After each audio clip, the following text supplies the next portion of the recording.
The Economic and Financial Crime Commission has released popular socialite Emeka Okonkwo, popularly known as E-Money. Hi, welcome to What's Happening. These are our top 10 stories countdown today. At number 10, the United Arab Emirates said Wednesday it had foiled a weapon shipment intended for the Sudanese army, which has accused the Gulf state of backing rival paramilitaries in the country's two-year war. The announcement comes days after before International Court of Justice is slated to issue a ruling in a case Khartoum filed against the UAE, accusing it of complicity in genocide by supporting the RSF. At number 9, former Premier League midfielder Lee Tai has lost his appeal against a 20-year prison sentence for bribery, a Chinese court said on Wednesday.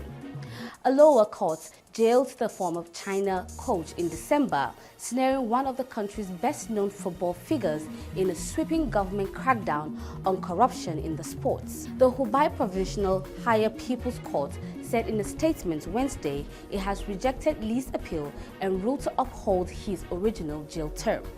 At number 8, the terrorism and treason trial of the leader of the separatist indigenous people of Biafra, Nnamdi Kanu, opened on Tuesday before the Federal High Court in Abuja, with the prosecution tendering several exhibits, including Radio Biafra equipment. At the trial, Kanu maintained that he is not a violent person, as alleged by the federal government. Instead, he claimed that his fight is solely for the emancipation of the people in the southeast, south-south, and part of Benue and Kogi states. At number 7, the Catholic Bishop of Sokoto Diocese, Most Reverend Matthew Hassan Kuka, has lauded Kaduna State Governor Sani for his efforts in stabilizing the state and supporting the establishment of the Federal University of Applied Science, Kachia. Bishop Kuka, who also served as the Pro-Chancellor of the university, commended the governor for going beyond the call of duty to ensure the institution become a reality. At number 6, the operatives of the Economic and Financial Crime Commission on Wednesday arrived at the Federal High Court in Abuja with businesswoman Aisha Achimugu as ordered by the court. Achimugu, who was sandwiched by 2 female EFCC officers, arrived in court at about 11:35 a.m. The news agency of Nigeria reports that Justice Inyang Ekwo had on Monday ordered the industrialist alleged to have fled the country to honor the invitation by the anti-graft agency on Tuesday at 12 noon. At number 5, the Nigerian National Petroleum Company Limited has dismissed the managing director of its 3 key refineries as part of a major shakeup by the new management. Those affected include the heads of the Port Harcourt Refinery Company, Warri Refining and Petrochemical Company, and the Kaduna Refining and Petrochemical Company.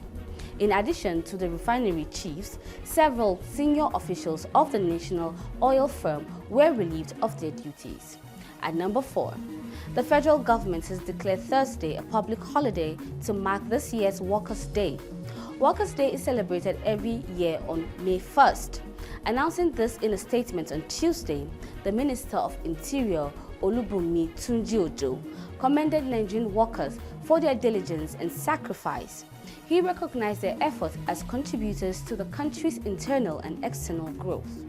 At number 3, the Oyo High Court in Ibadan has sentenced Olaniyan Amos to 63 years imprisonment over a string of investment fraud. Amos, alongside his company, Deterred Heritage Investment Limited, was convicted on Monday by the presiding judge, Olushola Adetujoye. Amos was arraigned by the Ibadan Zonal Directorate of the Economic and Financial Crime Commission on a 30-count charge bordering on fraudulent dealings.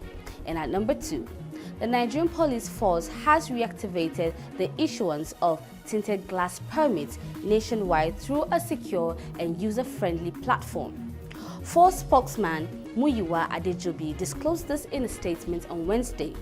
He said the move comes in response to widespread public complaints about the harassment of motorists over the issue of tinted windows. And at number 1, the Economic and Financial Crime Commission has released popular socialite Emeka Okonkwo, popularly known as E-Money, on bail.